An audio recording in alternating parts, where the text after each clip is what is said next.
పవన్ కళ్యాణ్ తనపై తన కుటుంబంపై తప్పుడు ఆరోపణలు చేస్తున్నారని మండిపడ్డారు గోదావరి జిల్లా వైసీపీ యువజన విభాగం regional coordinator Jakkampudi Ganesh. Betting mafia అంటూ చేసిన ఆరోపణలకు ఆధారాలు చూపిస్తే తాను జిల్లాను వదిలి వెళ్తానన్నారు. ఎవరో రాసిచ్చిన స్క్రిప్ట్ను పవన్ చదువుతున్నారని విమర్శించారు జక్కంపూడి గణేష్.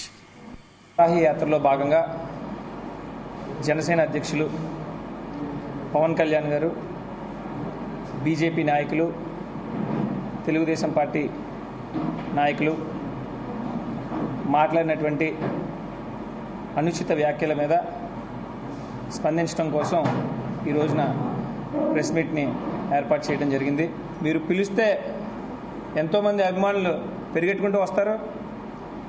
ఒక్క ఆధారం ఇలా జరుగుతుంది అని కనీసం ఒక వ్యక్తి అయినా రోడ్డు మీదకి వచ్చి ఆధారాలతో ఇదిగో నేను ఈ కుటుంబం వల్ల పాడైపోయాను, గణేష్ అనేవాడి వల్ల నాకు బ్లేడ్ బ్యాచ్ వాళ్ళు ఏమైనా అటాక్ చేశారనో, గంజాయి మా పిల్లలకి అలవాటు చేశారనో, లేదంటే మా ఇంట్లో వరకు బెట్టింగ్లు ఆడి ఆస్తులు రాసిచ్చేసామనో ఒక మాట రుజువు చేయొచ్చు కదా అని చెప్పి నేను ఈ మీడియా సందర్భంగా మీకు సవాల్ విసురుతున్నాను.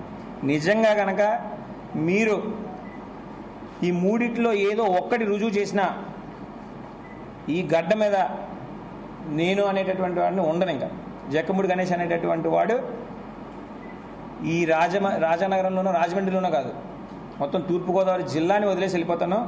మళ్ళా జీవితంలో ఈ జిల్లా వైపు కూడా చూడండి, తల దించుకొని సాష్టాంగ నమస్కారం చేసి మరీ వెళ్ళిపోతాను. అటువంటి కుటుంబం ఎవరైనా వచ్చి నేను తప్పు చేశాను అని చెప్పి చూపిస్తాను. ఈ యాత్రలో భాగంగా జనసేన అధ్యక్షులు